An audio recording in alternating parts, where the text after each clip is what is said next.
The Force binds all things across the galaxy, connecting every living being in an invisible web of energy and destiny.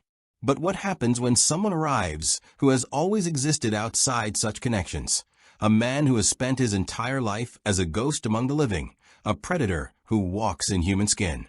In a universe where the light and dark sides of the Force wage eternal war, Dexter Morgan would discover that some darkness answers to no cosmic power. Some monsters are made, not born from midichlorians and ancient prophecies. Dexter's last memory of Earth was the warehouse. Rain hammering against corrugated metal. The serial killer, some lunatic who called himself the Cosmic Butcher, bleeding out on the floor, clutching a crystalline object that pulsed with red light. Then the world tore itself apart. Reality became a tunnel of impossible colors. His body stretched across dimensions that shouldn't exist, and the voice of his dark passenger screaming in a way it never had before. Not with hunger, with recognition. When Dexter opened his eyes, he was lying in an alley that stank of alien sweat, ozone, and something that might have been blood, but glowed faintly purple in the darkness. The sky above was wrong, too many stars, too close, and 3 moons hanging like watching eyes. The buildings around him climbed toward the heavens in impossible geometries of metal and light, layered platforms connected by streams of flying vehicles that moved in organized chaos. Music pounded from somewhere nearby, a bass-heavy rhythm accompanying alien voices in languages his mind couldn't process. He stood slowly, checking himself for injuries. His clothes, dark Henley cargo pants, boots, were intact. The knife in his boot sheath was still there. His watch was dead, the face cracked, showing a time that would never change. 11:47 p.m. The last moment of his old world. He patted his pockets and found his phone equally dead, and a forensic kit he'd been carrying. Whatever had happened, it had taken him exactly as he was. Harry would have something to say about this, Dexter muttered, then caught himself. Harry was dead, had been for years. But the code Harry taught him, that was alive, carved into Dexter's psyche like commandments on stone. Don't get caught. Don't kill innocents. Only kill those who deserve it. Simple rules for a complicated monster. A scream cut through the alien soundscape. Not alien, human. Or close enough to human that Dexter's instincts recognized it as prey recognizing a predator. He moved toward the sound automatically. Muscle memory from hundreds of crime scenes guiding his feet. The alley opened onto a wider street, if you could call it that. Platforms at different levels, connected by stairs and ramps. All of it lit by garish neon signs advertising things Dexter couldn't read. Species he'd never seen walked past. A creature with 4 arms and blue skin, something that looked like a walking fish. A woman with tentacles instead of hair. No one seemed to notice him. In a crowd of aliens, a human was just another face. The scream came again, and Dexter slipped through the crowd with practiced ease. He'd spent decades being invisible in plain sight in Miami Metro, walking among cops and killers alike without raising suspicion. This was just another crowd, another city, another hunt. The dark passenger stirred, interested despite the alien surroundings. Murder was murder, regardless of the galaxy. He found the source in a recessed doorway 2 levels down. A Twi'lek woman, he didn't know the species name yet, but his analyst brain cataloged her. Blue skin, twin head tails, humanoid build. Was backed against a wall by 3 figures in mismatched armor. One held a weapon that looked like a pistol, but crackled with energy instead of bullets. Another was laughing, a wet sound that made Dexter's skin crawl. Please, the woman was saying in accented but understandable English, or whatever universal translation was happening in his head. I paid the Hutts. I paid. Hutts want interest, one of the thugs said, pressing closer. You got credits, or you got other ways to pay. Dexter assessed the situation with cold precision. 3 targets, all armed. Probably criminals based on behavior, and the woman's mention of Hutts, some kind of organized crime. His mind supplied. The energy weapon was the primary threat. Enclosed space, minimal witnesses. The familiar calculus of violence ran through his head, but Harry's voice cut through. Asterisk, not your city, Dexter. Not your rules. You don't know what you're dealing with, asterisk. But he did know. He knew predators. He knew the look in their eyes, the body language of someone who'd done this before and would do it again. The dark passenger knew them too, recognized kindred spirits of a sort. Not the kind Dexter hunted. These were common thugs, not serial killers, but close enough to make his skin itch with familiar hunger. One of the thugs noticed Dexter watching. "You got business here, human?" Dexter held up his hands in a placating gesture, channeling the harmless persona he'd perfected over decades. "Sorry, just passing through. New in town. Don't know the area." "Then keep walking," the one with the energy pistol said, gesturing with the weapon. Dexter nodded, backing away slowly, his mind already working. Not the time. Not the place. He needed information first. Needed to understand this world before the dark passenger could hunt properly. Harry's code demanded preparation, required certainty of guilt. 3 thugs shaking down a desperate woman didn't meet the threshold. Not yet. He melted back into the crowd, the woman's continued pleading fading behind him. The old Dexter, the one from before Harry's training, might have felt something about walking away. Guilt, maybe, or shame. But Dexter Morgan didn't feel things the way normal people did. He observed feelings, mimicked them, wore them like masks. And right now, survival demanded observation, not action. A massive holographic display dominated the central plaza of this level, showing what appeared to be a news broadcast. The language was alien, but the images told a story. White armored soldiers, too clean, too uniformed to be anything but military, marching in formation. A symbol that looked like a mechanical gear or perhaps a starship. Footage of explosions, cities burning, and then a figure in black armor with a helmet that looked like a death's head mask. The crowd's reaction to that image was palpable. Fear, respect, terror. Dexter filed it away. Whoever or whatever that was, it represented power in this world. First time on NAR Shada, a voice asked in English. Dexter turned to find a human man, actually human, not alien, leaning against a support pillar. He wore a worn leather jacket over practical clothes, a blaster pistol visible at his hip. His face was scarred, weathered, with the look of someone who'd seen too much and survived anyway. His eyes assessed Dexter with professional interest. "That obvious?" Dexter asked, maintaining his harmless cover. "You're walking around like a tourist in a slaughterhouse," the man said, lighting something that looked like a cigarette but smelled like burning plastic. "And you watch those Rodian thugs shake down that dancing girl without pulling your weapon. Either you're smart enough to mind your business, or you're unarmed and stupid." "Smart enough," Dexter said carefully. The man laughed. "Name's Vex. Freelance information broker, sometimes smuggler, full-time survivor. You got the look of someone who just dropped out of hyperspace without a navicomputer. Lost." Dexter made a split-second decision. In Miami, he'd learned that sometimes the best cover was a version of the truth. "You could say that. I'm not sure where I am or how I got here." Vex's eyebrows rose. "Spice trip gone wrong? Memory wipe? Corporate kidnapping?"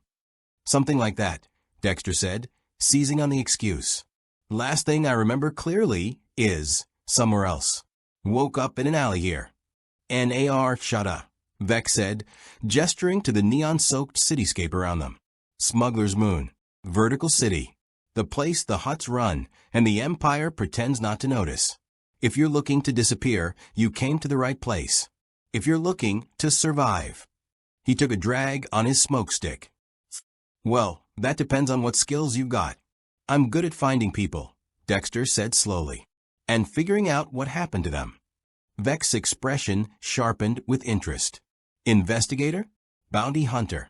Forensic analyst," Dexter said, using his real profession. "Blood spatter, crime scene reconstruction, that sort of thing." For a moment, Vex just stared at him. Then he started laughing, a genuine sound that drew looks from passing aliens. "A forensic analyst? On NAR Shada." He wiped his eyes. "Friend, you just won the irony lottery. This whole moon is one big crime scene, and nobody gives a damn about forensics when a blaster does the talking." "Then there's opportunity," Dexter said. the words coming from some calculating part of his brain that sounded like Harry. Places like this, people must disappear all the time.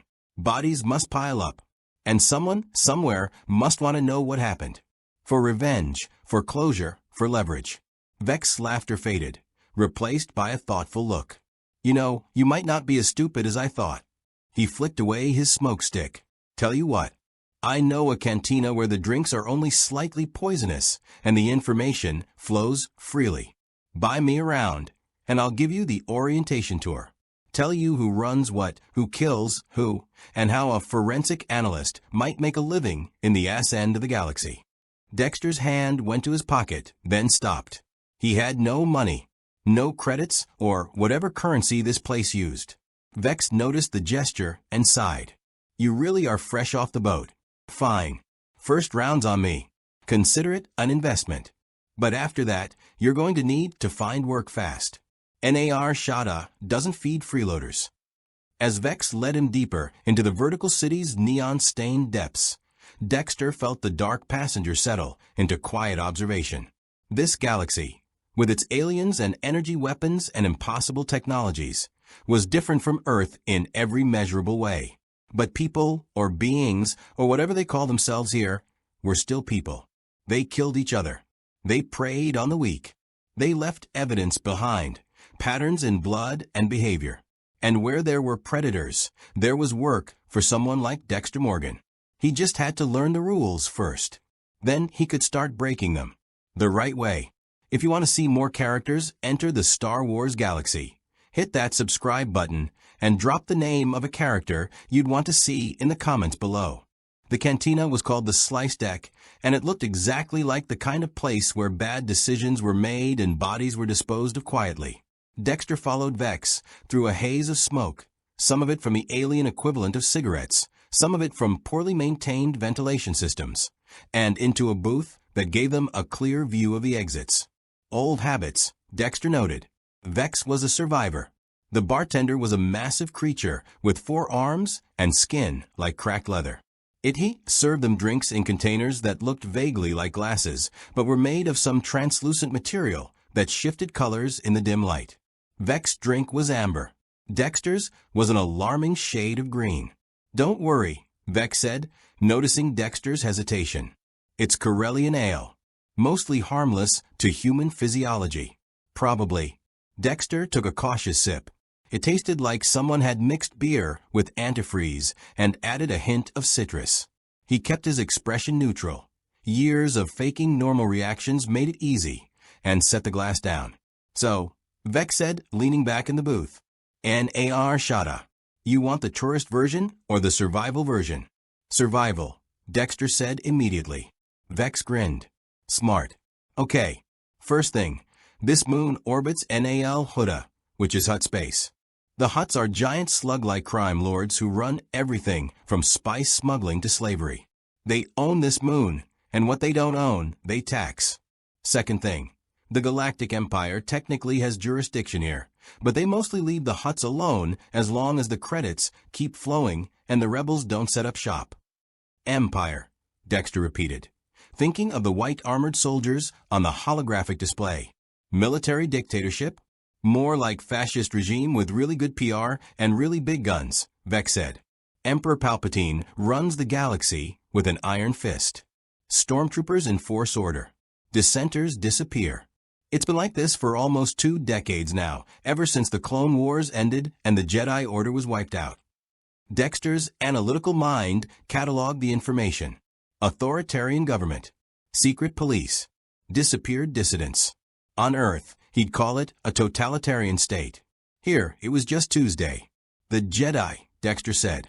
I saw something on that hologram. Religious order. Vex's expression darkened. Were.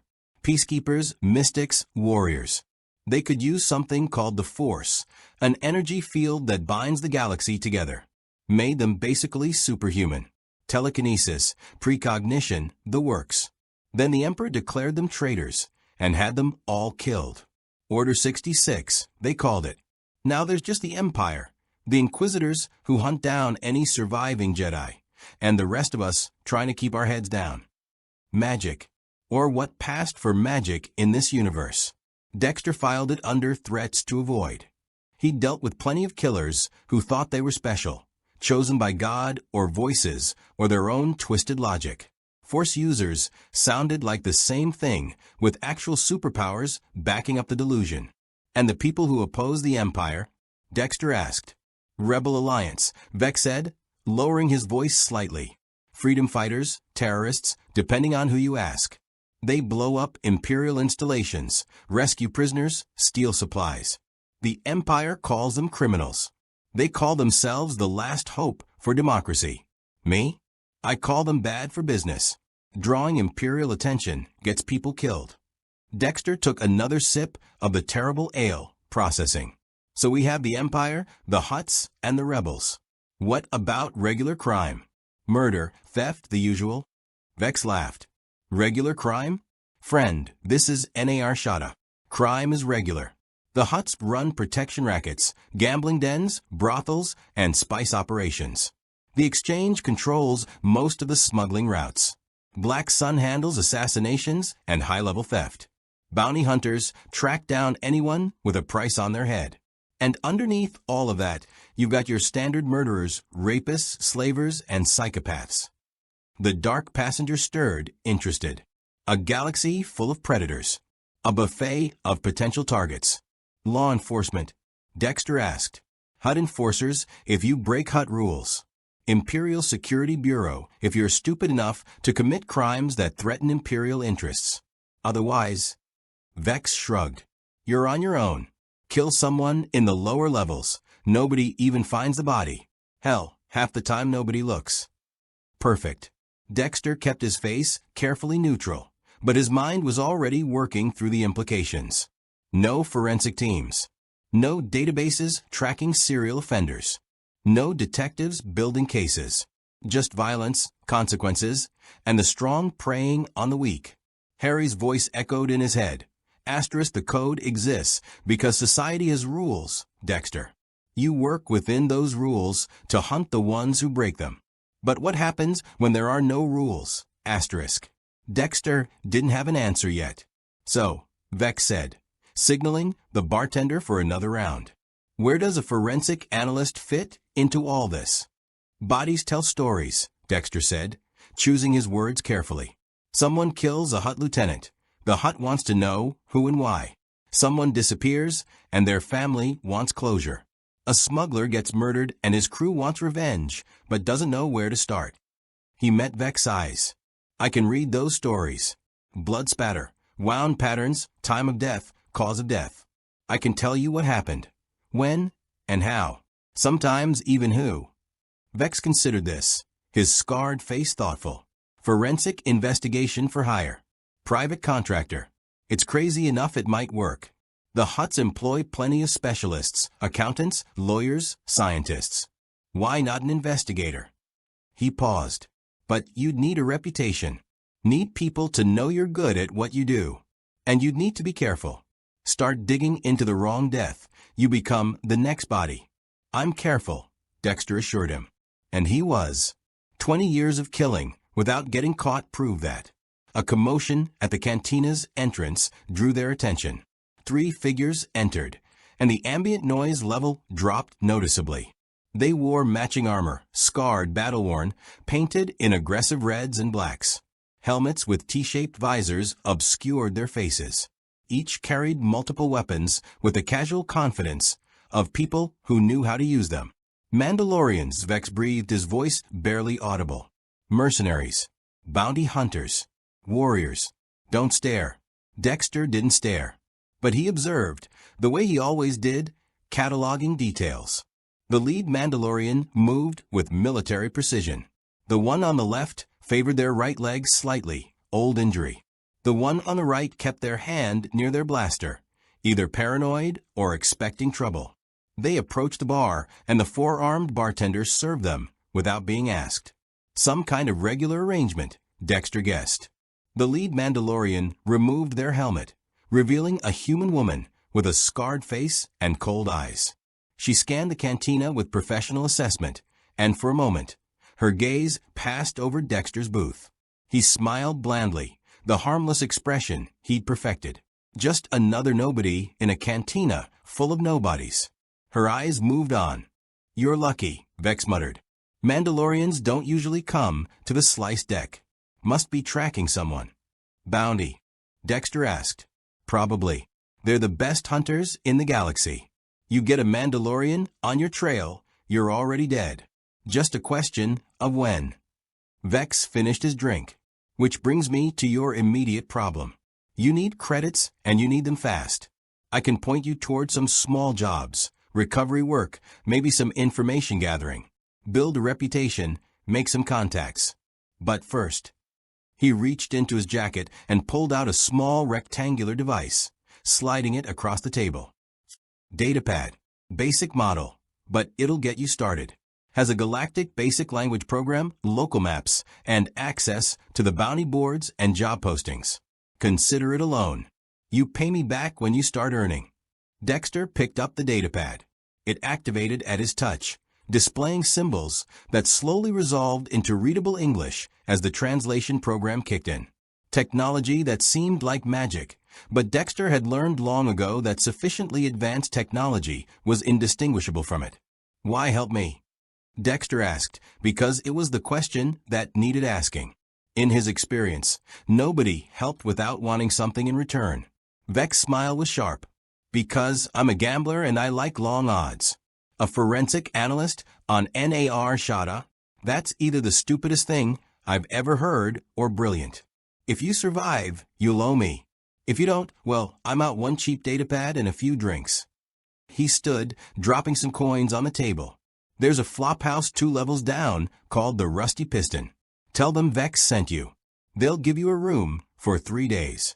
After that, you're on your own." He started to leave, then paused. "One more thing. You said you're good at finding people and figuring out what happened to them. There's been talk lately. Bodies turning up in the lower levels. Not unusual, except these ones are different. Arranged. Displayed. Like someone's making art out of murder." The dark passenger sat up and paid attention. "How many bodies?" Dexter asked, keeping his voice level. "For in the last 2 months. Could be more that haven't been found. Could be gang violence. Could be some psycho with a taste for theatrics. The Hutts don't care as long as it's not their people. The Empire doesn't care at all." Vex met Dexter's eyes. "But if you wanted to make a name for yourself, if you wanted to prove you can do what you say, that's a case nobody else is touching. A serial killer. In a galaxy far, far away." The familiar hunger rose in Dexter's chest, the dark passenger whispering possibilities. "I'll look into it," Dexter said quietly. Vex nodded and left, disappearing into the cantina's smoky gloom. Dexter sat alone, the terrible green ale forgotten, his mind already working through the case. For bodies. Displayed. Arranged. Someone in this alien galaxy was playing the same game Dexter had played for years. Someone was hunting, killing, and making statements with their victims. The difference was Dexter hunted monsters. He followed the code. He killed only those who deserved it. This killer, if Vex information was accurate, needed to be studied, understood, and possibly stopped. Or possibly taught what a real predator looked like. The Rusty Piston was exactly as advertised, rusty, mechanical, and vaguely piston-shaped. Dexter's room was a coffin-sized space, with a bunk that folded from a wall, a refresher unit that hummed ominously, and a viewport that looked out onto a wall of identical viewports across a narrow alley. He'd stayed in worse places during his occasional business trips away from Miami. He sat on the bunk and activated the datapad Vex had given him, scrolling through information with the focused intensity he usually reserved for blood spatter analysis. The Galactic Basic Language program was crude but functional, translating the flowing alien script into English. He spent 3 hours absorbing everything he could about this new reality. The Galactic Empire, Emperor Palpatine, Darth Vader, the figure in black armor from a hologram, apparently the Emperor's enforcer, and a former Jedi turned to the dark side of the Force. The concept of the Force itself fascinated Dexter in an academic way. An energy field created by living things, connecting all life in the galaxy. Light side users, like the Jedi, preach peace, emotional control, and selflessness. Dark side users, like the Sith, embrace passion, anger, and power. The Sith philosophy troubled him. Not because it was evil. Dexter had long since accepted that morality was subjective, a social construct he observed rather than felt, but because it codified what the dark passenger represented. Peace is a lie. There is only passion. Through passion, I gain strength. The Sith code read like a manifesto for serial killers, a justification for giving in to every dark urge. Harry had taught Dexter to control the dark passenger, to channel it productively. The code was a leash, a set of rules that kept him from becoming the mindless monster he could be. But what happened in a galaxy where an entire philosophy encouraged embracing that darkness? Where power through violence was an acceptable path? Careful, Dexter. Harry's voice warned in his head. Start thinking like that, and you're no better than the monsters you hunt. Dexter pushed the thoughts aside and focused on more practical matters. He accessed the local news feeds and crime reports, what little existed on NAR Shada. Vex was right, bodies were background noise here. The lower levels saw dozens of deaths weekly, most unreported and uninvestigated. But the 4 bodies Vex mentioned, those were different. Dexter found references in the local gossip feeds, the kind of underground communication channels that existed in every society. The first body had been discovered 6 weeks ago in sublevel 47, in an abandoned warehouse. Rodian male, mid-30s, found hanging upside down with his blood drained completely.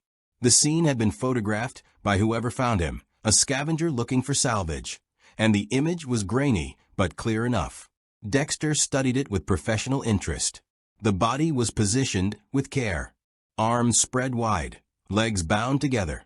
The blood hadn't pooled naturally. It had been collected. The warehouse walls around the body had been painted with symbols in the victim's blood, geometric patterns that looked almost ritualistic. This wasn't rage. This wasn't passion. This was methodical, purposeful, artistic. The dark passenger purred with recognition. The second body was a human female, found 3 weeks later in a different sublevel. Similar positioning, similar blood drainage, different symbols. The third was a Twi'lek male, same pattern. The fourth was discovered just 5 days ago, a Quarren, the squid-faced species Dexter had seen in the cantina. 4 victims, for different species, all displayed like exhibits in a gallery of death. Dexter pulled up what little information existed on each victim. The Rodian had been a low-level enforcer for the Hutts. The human woman was a spice dealer. The Twi'lek was a known slaver. The Quarren ran an illegal fighting ring where sentients fought to the death for entertainment. Criminals. All of them. People who hurt others, who preyed on the weak. People who fit Harry's code. Dexter sat back, processing this new information. Whoever was killing these people was hunting monsters, just like he did. But the display, the ritual, the public nature of it, that was different from Dexter's method. He disposed of his victims cleanly, dropping them in the Gulf Stream where they'd never be found. This killer wanted their work seen, wanted recognition. That was dangerous. That was ego. And ego got killers caught. But there was something else bothering him, something his forensic instincts were screaming about. He pulled up the images again, zooming in on the blood symbols. They weren't random. Each set was different, but they followed a pattern, a progression. The first was simple, basic geometric shapes. The second was more complex. The third introduced curves and flowing lines. The fourth.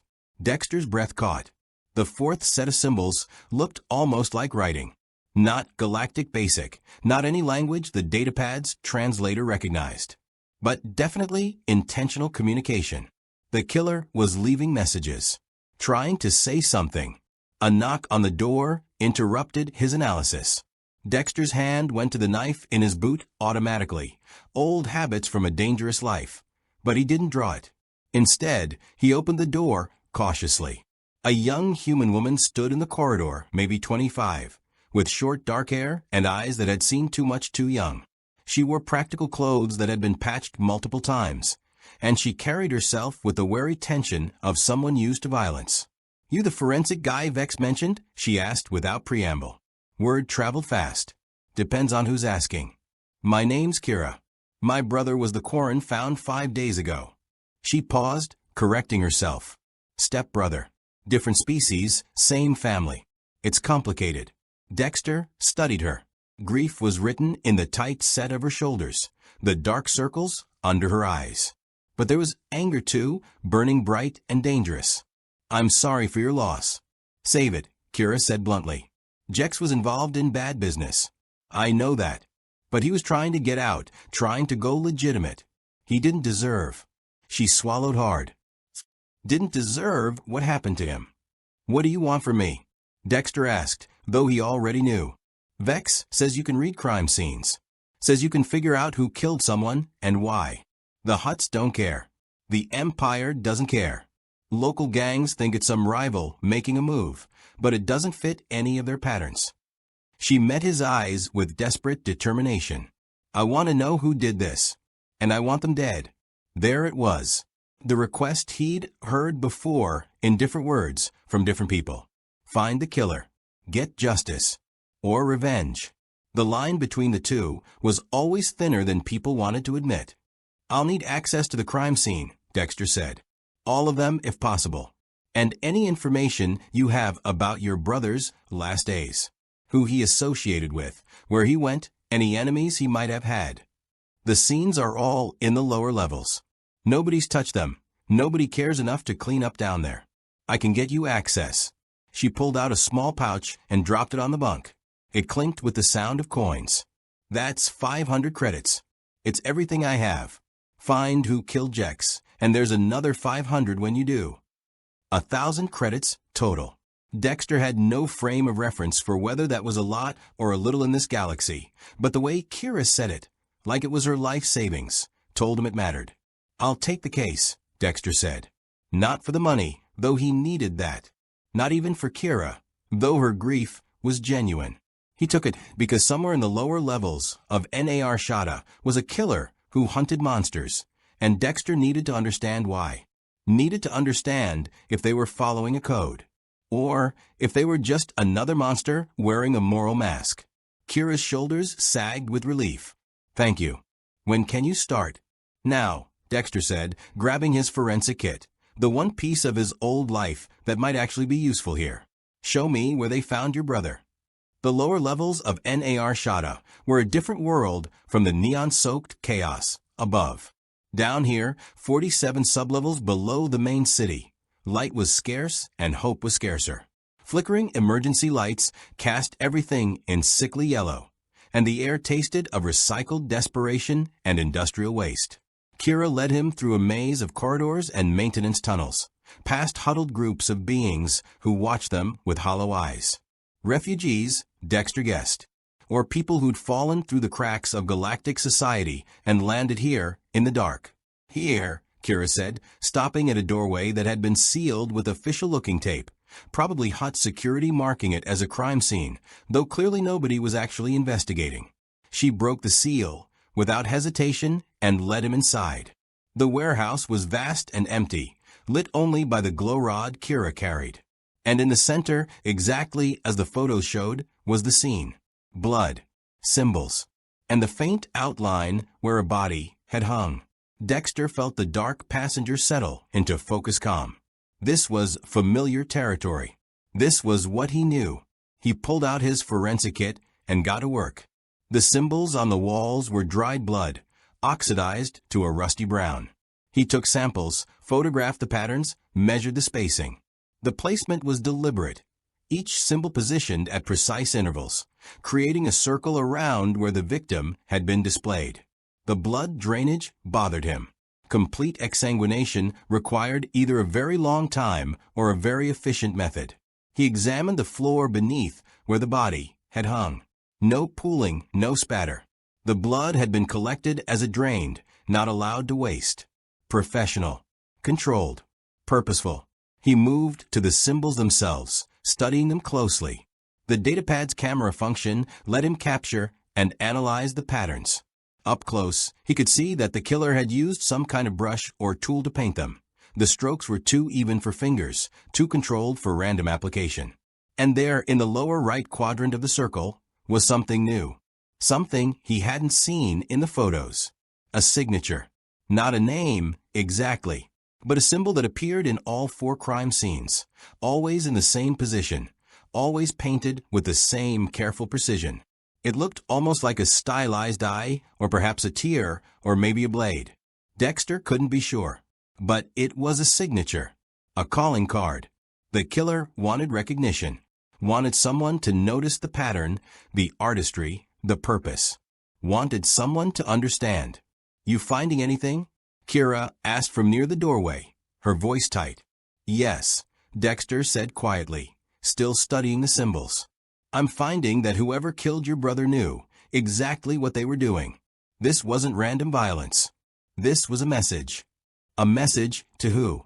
Dexter looked at the blood-painted walls, at the careful arrangement of death and symbolism, and felt the dark passenger whisper, an answer he didn't want to voice aloud. To someone like us. Dexter spent 2 days analyzing the crime scenes. Kira provided access to all 4 locations, each one a study in methodical brutality. The killer's technique evolved with each victim, more confident, more elaborate, more willing to take risks. By the 4th scene, the one where Kira's stepbrother had died, the symbols covered nearly every surface of the small storage room where he'd been found.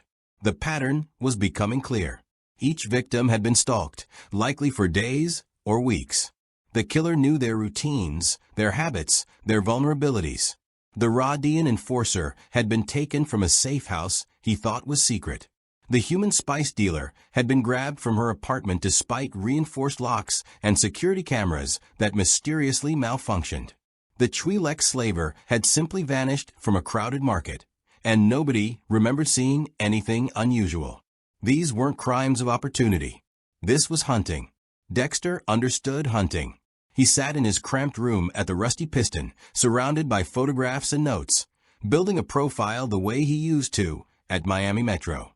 But this time, he wasn't working for the police. He wasn't pretending to be a normal forensic analyst, helping catch killers, while secretly being one himself. This time, he was working independently, following his own code in a galaxy that didn't know Harry Morgan or the rules he'd instilled in his adopted son. The killer was methodical, patient, and intelligent. They had access to resources, tools for blood collection, materials for the symbolic paintings, ways to transport bodies without being noticed. They knew NAR Shada's security gaps and blind spots. Most importantly, they were selecting victims who fit a specific profile. Criminals who harmed innocents. People who deserved punishment. People who fit the code. But there was something off about it. Something that made Dexter's instincts itch with wrongness. The display. The symbols. The need for recognition. Harry's code demanded secrecy. Don't get caught was the first rule, the foundation everything else was built on. You couldn't keep killing monsters if you were in prison. But this killer was practically advertising their work, leaving elaborate crime scenes that begged for investigation. Why? A knock interrupted his thoughts. Dexter opened the door to find Vex standing in the corridor, looking uncharacteristically serious. "Got something you need to see," Vex said without greeting. "Imperial Security Bureau just posted a bounty. They're looking for the lower-level killer. 25,000 credits for information leading to capture." Dexter's mind raced. The Empire cares about dead criminals in the lower levels? "They don't," Vex said, pushing past him into the room. He glanced at the photographs spread across the bunk and whistled low. But apparently someone in the ISB thinks these killings might be connected to something bigger. Or maybe they just want to look like they're doing their jobs.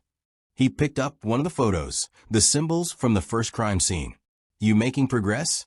"Some," Dexter said carefully.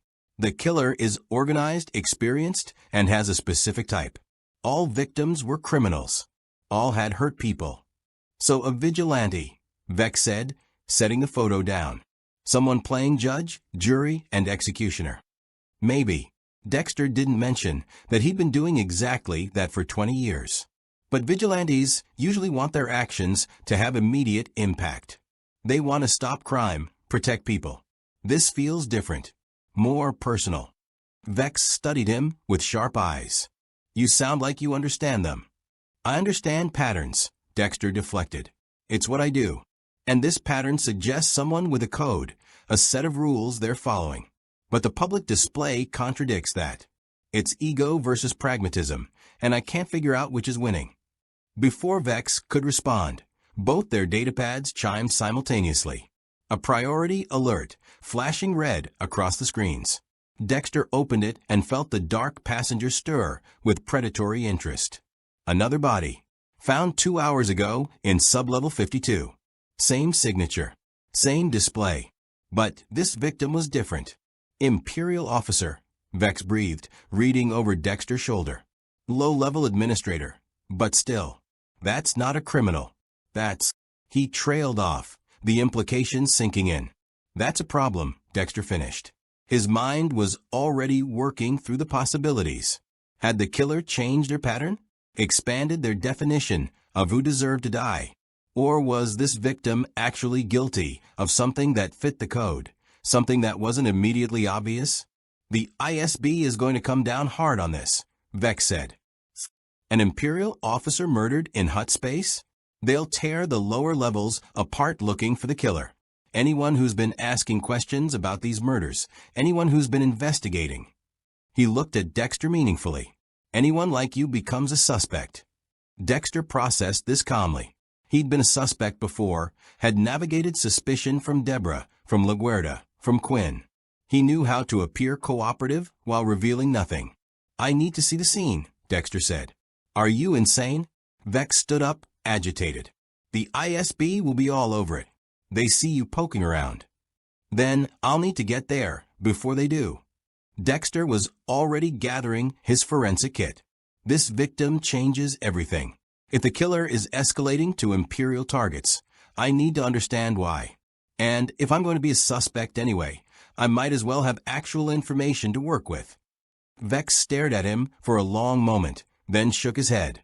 You've got a death wish. You know that. I've been told, Dexter said, thinking of the dozens of close calls over the years, the times he'd nearly been caught, nearly been killed. The dark passenger had kept him alive through all of it, the survival instinct that came with being a predator. Can you get me to sublevel 52 without running into Imperial patrols? Probably, Vex admitted reluctantly. The ISB is still staging their response. We've got maybe an hour before they lock down the area. He grabbed his jacket. But after this, you owe me more than one cheap datapad. You owe me a lifetime supply of whatever passes for therapy in this galaxy. Sublevel 52 was even darker than 47, the emergency lights few and far between. Vex led Dexter through service tunnels that smelled of chemicals and decay, past rooms where beings huddled around heat sources and regarded them with empty, desperate eyes. Down here, people don't ask questions, Vex muttered. They don't see anything, don't hear anything. Perfect place for murder. The crime scene was in what looked like an old maintenance bay, probably abandoned for decades. Someone had set up portable lights, likely whoever had discovered the body, and the harsh white glow illuminated a tableau that made even Dexter pause. The Imperial officer hung upside down in the center of the room, arms spread, blood drained completely. Male, human, maybe 40 years old. His uniform had been removed carefully and folded beside where he hung, almost respectfully. The symbols on the walls were more elaborate than any of the previous scenes, covering every surface in intricate patterns that seemed to flow and connect like veins. But it was the message painted above the body that caught Dexter's attention. In basic, in letters 2 feet tall, dripping with blood. Justice remembers. That's new, Vex whispered. Dexter approached slowly, his forensic mind cataloging details. The blood was fresh. The body had been here less than 12 hours. The symbols followed the same artistic progression as the previous scenes, but with added complexity. And the message, justice remembers. Not justice will be served, or justice is coming. Remembers. Like the killer was reminding someone of something, or claiming that justice itself had memory, had knowledge of crimes unpunished. Dexter pulled out his kit and began documenting. Time was limited. He could already hear distant sounds that might be Imperial forces mobilizing. He photographed the symbols, the body positioning, the folded uniform. He took blood samples and measured the spatter patterns, or lack thereof. Like the others, this had been done with surgical precision.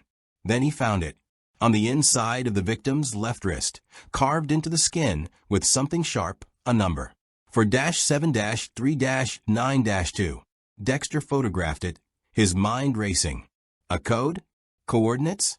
A reference to something? "We need to go," Vex hissed from the doorway. "I hear engines. Airspeeders, probably ISB transport."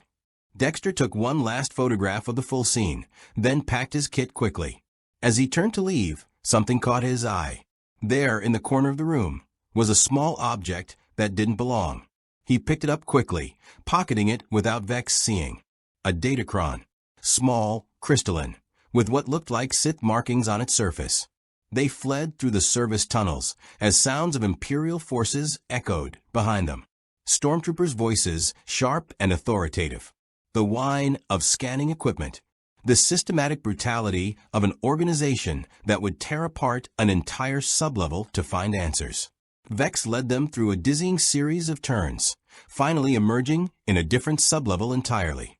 They paused in an abandoned corridor, catching their breath. "Did you find anything useful?" Vex asked. "Maybe," Dexter said. He didn't mention the datachron, not yet. Not until he understood what it meant. The victim had a number carved into his wrist. And there was a message this time. Justice remembers. Remembers what? That's what I need to figure out. Dexter's mind was already working through possibilities. The number could be a reference to a specific crime, a case file, a date. And the escalation to an Imperial officer suggested the killer's code was expanding, or that this particular officer had done something that fit the original pattern. His datapad chimed. A message from Kira. "ISB is questioning everyone who knew Jex. They came to my apartment. Be careful." The net was tightening. The Imperial Security Bureau would investigate these murders with resources and authority Dexter had never faced before. They'd use technology he didn't understand, methods he couldn't predict. And if they found him investigating the same crimes. "I need information on the dead officer," Dexter said. "Personnel file, service record, anything that might tell me what he did that got him killed." Vex laughed, but it was strained. "You want me to slice into Imperial databases? That's not just illegal, that's suicidal. You said you were a gambler who liked long odds. I also said I was a survivor." But Vex was already pulling out his own datapad, fingers moving across the screen with practiced efficiency. "Give me the officer's name." Dexter checked his photos. The uniform had a name tag, Lieutenant Vorn Kessler. Vex typed, waited, typed more. His expression shifted from concentration to surprise to something darker. Found him. Kessler Vorn. Served in the Imperial Navy during the Clone Wars transition. Stationed on NAR Shada for the past 3 years as an administrative liaison to Hutt security operations. What did he do? Dexter pressed. Vex scrolled further, then stopped. When he looked up, his face was pale. According to his sealed file, and I mean sealed, I had to crack 3 levels of encryption. Kessler was running a side operation. Trafficking. He'd identify families trying to flee Imperial persecution, then sell their escape routes to slavers. Hutts paid him a percentage. He's been doing it for years. The pieces clicked into place. The killer hadn't changed their pattern. They'd simply found another monster, one wearing an Imperial uniform instead of operating in the criminal underworld. Justice remembers. The killer was saying that crimes didn't disappear just because they were hidden behind authority, that guilt remained regardless of a uniform worn. Dexter understood that philosophy intimately. "There's more," Vex said quietly. "The number you found, 4-7-3-9-2. That's a case file reference in the Imperial database. A family of 5 who paid Kessler for safe passage off-world. He sold them out. They were captured, separated, sold to different buyers across the galaxy." He looked at Dexter. The family was human. Parents and 3 children. The youngest was 7 years old. 4 adults killed so far. 1 Imperial officer. The number, a family of 5. The pattern expanded in Dexter's mind, horrifying and perfect. The killer wasn't just executing criminals. They were memorializing victims. Each murder represented justice for crimes committed, with the blood symbols serving as remembrance for those who'd been hurt. It was the code. Harry's code, or something close to it, but twisted, made public, turned into performance art. Whoever this killer is, Dexter said slowly, they're not insane. They're following a very specific moral framework. And they're escalating because they believe they have to. Because someone needs to remember. Vex shut down his datapad. So what now? You going to help the ISB catch them? Collect that 25,000 credit bounty. Dexter thought about the datacron in his pocket, about the message painted in blood, about a killer who hunted monsters in a galaxy that seemed to breed them endlessly. No, he said finally. I'm going to find them first. And I'm going to understand why they're doing this. Because if they're following a code. He didn't finish the sentence. Didn't say what he was really thinking. Because if they're following a code, I need to know if it's better than mine. The datacron sat on Dexter's bunk like a small red star, pulsing faintly in the dim light of his room. He'd been staring at it for 20 minutes, weighing options. Sith artifacts were dangerous. Even he knew that from the datapad's cultural database. They contained knowledge, sometimes personalities, occasionally traps for the unwary. But they also contained information. And information was what Dexter needed. He picked it up carefully. The crystal was warm to the touch, almost alive. The moment his fingers made full contact, it activated. A holographic figure materialized above the datacron. Not large, maybe 6 inches tall. Human female, dressed in dark robes. Her face hidden by a hood. When she spoke, her voice was distorted, mechanical, clearly filtered through some kind of modulator. If you're watching this, you found my work, the figure said. Good. That means you're smart enough to look beyond the obvious, to see the patterns others miss. Dexter's pulse quickened. This was the killer. I am not Sith, the figure continued. I am not Jedi. I am not bound by their force, their philosophies, their endless war between light and dark. I am something they don't understand, justice without compromise, punishment without mercy for those who deserve it. The hologram shifted, and images appeared around the figure. Crime scene photos. Victims. The same 4 bodies Dexter had investigated, plus dozens more he hadn't seen. For 3 years, I've hunted the predators of NAR Shada.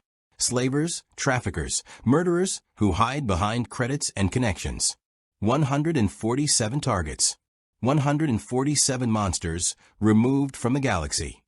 The figure's voice carried cold pride. But the public displays, those are different. Those are lessons. 147. Dexter had killed maybe 60 people over 20 years, and he'd considered himself prolific. This killer had more than doubled that in 3 years. The symbols you see are names, the hologram explained. Written in a language older than the Republic, older than the Sith Empire. Each symbol represents a victim of my targets, the innocents they destroyed. The Rodian enforcer killed 12 beings for the Hutts. 12 symbols. The spice dealer poisoned 34 with contaminated product. 34 symbols. Dexter's analytical mind raced. The killer wasn't just executing criminals. They were creating memorials. Each elaborate display was a monument to the people their targets had harmed. I know someone will eventually understand, the figure said. Someone with the intelligence to read the patterns. The dedication to follow the thread. That's you. And now you have a choice. The hologram leaned forward, and though Dexter couldn't see the face, he felt the intensity of the gaze. Join me. Together, we could cleanse this galaxy of its worst elements. Or try to stop me. But know this, I've been hunting far longer than you've been investigating. I know NAR Shada's every shadow, every secret. I know you, Dexter Morgan. The use of his name hit like a physical blow. The killer knew who he was. Had known, possibly from the moment he'd started investigating. I know you arrived here 6 days ago, the hologram continued. I know you've been studying my work. I know Vex introduced you to Kira, and Kira hired you to find her stepbrother's killer. I know you carry a knife in your boot and a darkness in your soul that you pretend to control. Dexter's hand moved instinctively to the knife, then stopped. How? How could this killer know so much? Meet me, the figure said. Sublevel 62, Section Gamma 7. Tomorrow night, midnight station time. Come alone. We'll discuss your choice face to face. The hologram flickered. And Dexter? Bring your darkness. You'll need it. The datachron deactivated, leaving Dexter in silence. He sat motionless for long minutes, processing. The killer had been watching him, had anticipated his investigation, had left the datachron specifically for him to find, knowing he'd pocket it, knowing he'd activate it privately. This was a test, or a recruitment, or both. The dark passenger whispered seductive possibilities. A partner, someone who understood the need, the hunger, the carefully controlled violence. Someone who'd been hunting monsters even longer than Dexter had. But Harry's voice countered. Asterisk, it's a trap, Dexter. Or worse, it's genuine. Either way, you're getting pulled into something that could destroy everything you built. Asterisk. Except Dexter hadn't built anything here. He had no life to protect, no sister to shield, no department to deceive. He was utterly free of the social constraints that had shaped his existence on Earth. Free to choose, free to act, free to become exactly what he was without pretense. The thought was terrifying and exhilarating in equal measure. A knock at the door interrupted his spiraling thoughts. Dexter hid the datachron under his pillow and opened the door to find an unfamiliar figure, human male, middle-aged, wearing a crisp uniform that practically screamed imperial authority. Dexter Morgan? The man asked, though his tone suggested he already knew. Depends who's asking, Dexter replied, keeping his voice neutral. The man produced credentials. Agent Yestal, Imperial Security Bureau. I'd like to ask you some questions about the lower-level murders. Of course. The ISB worked fast. Kira had been questioned, probably mentioned hiring an investigator, and they traced it back to him. Dexter shifted into the persona he'd perfected over decades. Helpful, slightly nervous, completely unremarkable. Of course, Agent. I'm happy to help however I can. Yestal entered the small room, his eyes scanning everything with professional thoroughness. He noted the photographs on the bunk, the forensic kit, the datapad displaying case notes. You've been conducting your own investigation. A woman hired me to look into her stepbrother's death, Dexter explained. I'm a forensic analyst. Was back on Earth. I'm trying to establish a practice here. Earth, Yestal repeated. That's not in our star charts. Different galaxy, Dexter said. Long story. Involved an accident with some kind of artifact. All technically true, which made the lie easier to sell. Yestal pulled out a recording device. Tell me what you've discovered about these murders. Dexter spent the next hour walking Yestal through his analysis. Carefully edited, of course. He explained the pattern of victims, the careful staging, the symbols he couldn't translate. He mentioned the methodical nature of the crimes, the expertise required. He did not mention the datachron, the hologram, or the meeting invitation. And what's your professional opinion? Yestal asked. Who are we looking for? Someone with forensic knowledge, Dexter said. Someone who understands crime scene investigation well enough to avoid leaving evidence. Someone with resources. The blood collection alone requires specific equipment. And someone with a code, a set of rules they're following. All the victims were criminals. Including Lieutenant Kessler, Yestal said, watching Dexter's reaction. I heard about that, Dexter admitted. An Imperial officer seems like an escalation. Unless he was involved in criminal activity. Yestal's expression hardened.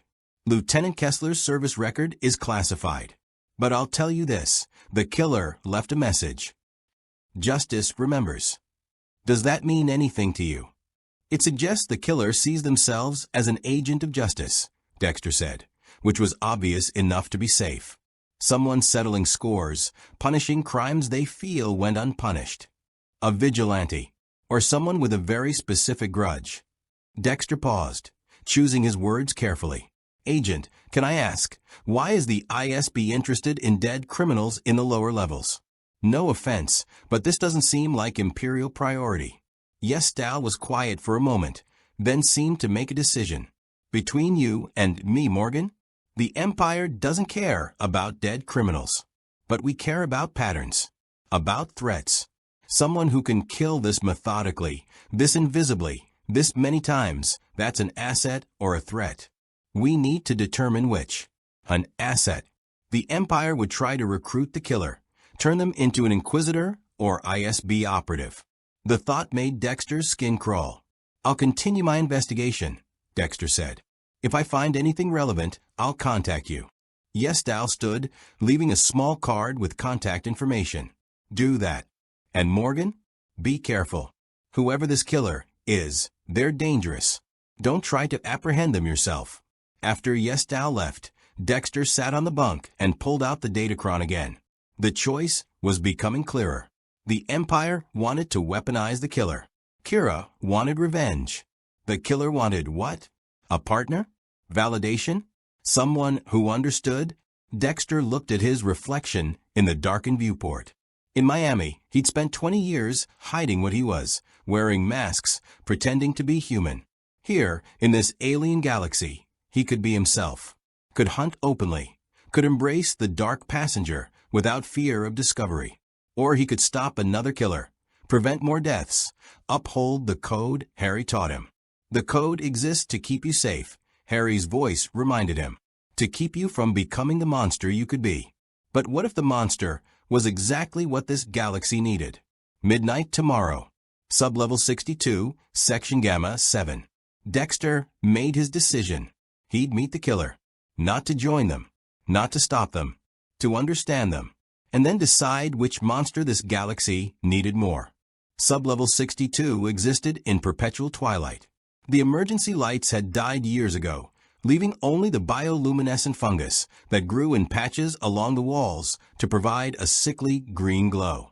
The air was thick with moisture and the smell of decay, not just organic matter, but the decay of civilization itself.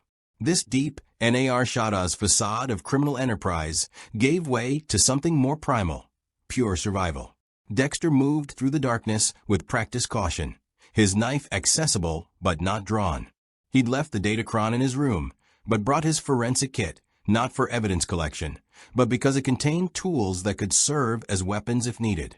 The dark passenger was alert, riding high in his consciousness, evaluating threats and opportunities with predatory focus.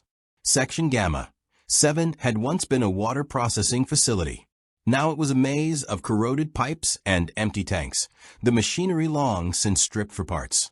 Dexter checked his watch, the broken one from Earth, useless for telling time, but useful for the countdown he'd started. 11:58. 2 minutes. You're early, a voice said from the shadows. I appreciate punctuality. Dexter turned slowly. The figure that emerged wore the same dark robes from the hologram, hood drawn, face invisible. But the voice was unfiltered now, female, human, with an accent Dexter couldn't place. She moved with controlled grace, and even in the dim light, Dexter could see the weapons, a blaster on her hip, knives strapped to her thighs, and something else that looked almost like a lightsaber hilt, but wasn't quite right. You know my name, Dexter said calmly. Should I know yours? Names are irrelevant. I've had many, but you can call me Nix. She stopped about 10 feet away, maintaining tactical distance. You came alone. Good. That shows either wisdom or confidence. Which is it? Curiosity, Dexter replied honestly. You killed 147 people. You have a system, a code. I want to understand it. The same way you understood your own code. Nix tilted her head. Yes, I know about Miami. About your sister, your father, your kills. The Bay Harbor butcher case that almost exposed you.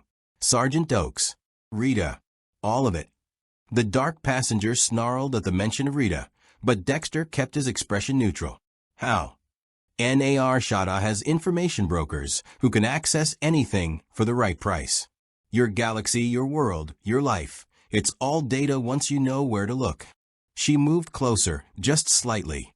But I didn't need a broker to understand what you are. I recognized at the moment you started investigating my work. The way you analyze the scenes, the precision of your observations, the clinical detachment. You're not hunting a killer, Dexter. You're studying a colleague. You murder people, Dexter said. That doesn't make us colleagues, doesn't it? Nix laughed softly. We both kill those who deserve it. We both follow codes that separate us from common murderers. We both understand that sometimes justice requires a blade in the dark instead of a gavel in a courtroom. The only difference is scale and honesty. I've accepted what I am. You're still pretending. I don't pretend, Dexter said, though even as the words left his mouth, he knew they were a lie. He'd spent his entire life pretending to feel, pretending to care, pretending to be normal. Then why did you come alone? Nix asked. You could have brought the ISB, set a trap, played the hero. Instead, you're here, in the dark, talking to a killer. Because part of you wants what I'm offering. Which is freedom. Nix pulled back her hood, revealing a face that had seen perhaps 35 years, with sharp features and eyes that held the same emptiness Dexter saw in his own mirror. Scars traced along her left cheek, deliberate cuts, self-inflicted. Forming symbols he recognized from the crime scenes. I was an Imperial intelligence operative, trained to kill, to infiltrate, to disappear. I was good at it. Too good. They gave me targets, dissidents, rebels, anyone who threatened Imperial order. I killed them all without question. She paused, and something flickered across her face. Almost emotion. Almost pain. Then they gave me a family. Republic sympathizers hiding on Corellia. Parents, 2 children. My orders were to eliminate all witnesses. I did. Perfectly. Efficiently. Her voice dropped. It was the girl's toy that broke me. A stuffed bantha, worn from being held too much. After I killed her, after I dumped the bodies, I kept finding blood on my hands no matter how many times I washed them. Phantom blood. Guilt I wasn't supposed to be able to feel. Dexter understood phantom blood. Understood the moment when the killing stopped being simple, stopped being something you could compartmentalize and forget. I deserted, Nix continued. Came to NAR Shada because it's where people disappear. Spent months trying to drink away the memories, trying to become nothing. Then I saw them, a slaver selling children in the market, laughing about it, treating sentient beings like merchandise. And I realized something. I couldn't undo what I'd done. Couldn't save that family. But I could make sure other families didn't suffer the same fate. So you started killing slavers, Dexter said. Slavers. Traffickers. Murderers. Anyone who preyed on the innocent. Nix's voice hardened. I created a code. Researched the target. Confirmed their guilt. Ensure they're beyond redemption. Execute them. Memorialize their victims. 147 times I've followed that code. 147 monsters removed from the galaxy. And the public displays? So someone would remember. So the victims wouldn't just be statistics, forgotten in the lower levels where nobody cares. She met Dexter's eyes. You understand that, don't you? The need to make the kills mean something. To have purpose beyond feeding the darkness inside. The dark passenger stirred, recognizing truth. Harry had given Dexter the same gift, turning the compulsion to kill into something with meaning, with structure. Without the code, Dexter would have been just another serial killer. With it, he was something else. Something that almost resembled justice. Your code is flawed, Dexter said. The public displays attract attention. The ISB is hunting you. Eventually, they'll find you. Let them try, Nick said dismissively. I've evaded Imperial intelligence for 3 years. Local security is amateur hour. They want to recruit you, turn you into an asset. That made her pause. They told you this? Agent Yestow. He interviewed me today. Said someone with your skills is either an asset or a threat, and they need to determine which. Dexter watched her reaction carefully. If they catch you, you'll either be executed or turned into exactly what you were trying to escape. An Imperial killer following Imperial orders. For the first time, Nix's confidence wavered. Then, I need to be more careful, more selective. Or you need to leave NAR Shada, Dexter suggested. There are other worlds, other places where monsters need hunting. Is that what you're planning? To run. Nix stepped closer, close enough that Dexter could see the intensity in her eyes. Or are you going to do what you came here to do? Survive, adapt, and keep doing what you're meant to do. What I'm meant to do, Dexter echoed. You think you know me that well? I know you better than you know yourself. Nix's voice was almost gentle. You spent your whole life being what other people needed you to be. The good son, the helpful brother, the dedicated analyst. But you're none of those things. You're a predator wearing human skin, and you finally found yourself in a galaxy where that might actually be useful. She wasn't wrong. Dexter had felt it since arriving. The strange liberation of being in a place where nobody knew him, where he had no history to maintain, no mask to preserve. He could be himself completely and honestly, for the first time in his life. So what's your offer? Dexter asked. Partnership? Mentorship? Recruitment? All of the above. Nix pulled out a datapad and handed it to him. I've compiled a list of targets. 43 confirmed predators operating in the mid-levels. Criminals the Hutts protect, the Empire ignores, and the rebels don't know about. We could eliminate them systematically. You bring forensic expertise and analytical precision. I bring experience and resources. Together, we'd be unstoppable. Dexter looked at the datapad. The list was detailed: names, crimes, evidence patterns. Each target had been researched thoroughly, their guilt confirmed multiple times. It was exactly the kind of work he'd done on Earth, except instead of hunting alone, he'd have a partner who understood. The dark passenger whispered yes. Whispered that this was what he'd always needed, what Harry had tried to be but couldn't fully embrace. Someone who didn't just tolerate his nature, but shared it. But Harry's voice countered with quiet insistence. Asterisk, she's not following your code, Dexter. She's following her own. And the moment you disagree about a target, about a method, about when to stop, that partnership becomes something else. Something dangerous, asterisk. I need time to think, Dexter said, handing back the datapad. Nix's expression hardened. How much time? 48 hours. You have 24, Nix said. After that, I'm leaving NAR Shada. The ISB attention is too intense, and I have targets elsewhere. If you want in, you come with me. If not, she shrugged. You go back to your tiny room and your delusions of normal life. She turned to leave, then paused. One more thing. Kira, the woman who hired you. She's planning something stupid.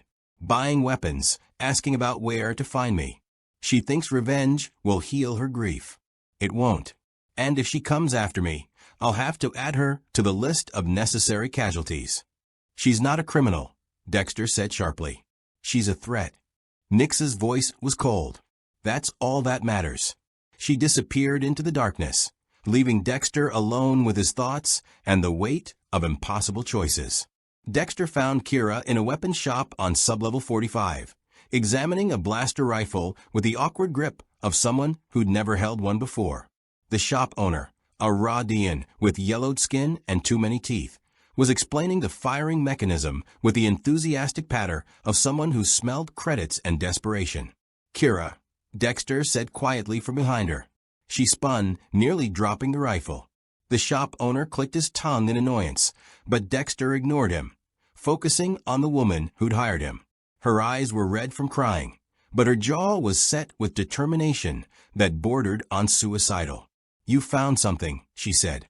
It wasn't a question. Outside, Dexter said. Now. They left the shop and found a quiet corner near a broken fountain that probably hadn't run in decades. Kira stood with her arms crossed, defensive and angry and grieving all at once. I know who killed your stepbrother, Dexter said without preamble. And I know why. He was guilty, Kira. Guilty of trafficking, of selling families to slavers. The killer targeted him because of those crimes. Kira's face went through several expressions: denial, anger, reluctant acceptance. That doesn't give anyone the right to execute him. No, Dexter agreed. It doesn't. But it means this isn't random violence. It's not a psychopath killing for pleasure. It's someone following a code, Someone who believes they're delivering justice. Justice. Kira's laugh was bitter. Justice would be a trial, evidence, witnesses, not hanging someone like an animal and painting the walls with their blood. She wasn't wrong. Dexter had spent years justifying his own kills with similar logic. Harry's code demanded evidence, research, certainty of guilt. But Harry had also taught him that society's justice system was flawed, that monsters escaped on technicalities, that sometimes the only real justice came from a knife in the dark. "You can't go after this person," Dexter said. "They're trained, experienced, and they've killed more than 100 people without being caught. You walk into that fight, you die. Simple as that." "So what am I supposed to do?" Kira demanded. "Just accept it?" Jex was trying to change, trying to get out. "He told me he'd stop the trafficking, that he was going straight." "When did he tell you that?" Dexter interrupted. Kira hesitated. 3 months ago, right before the first body showed up. 3 months. Dexter's mind calculated quickly.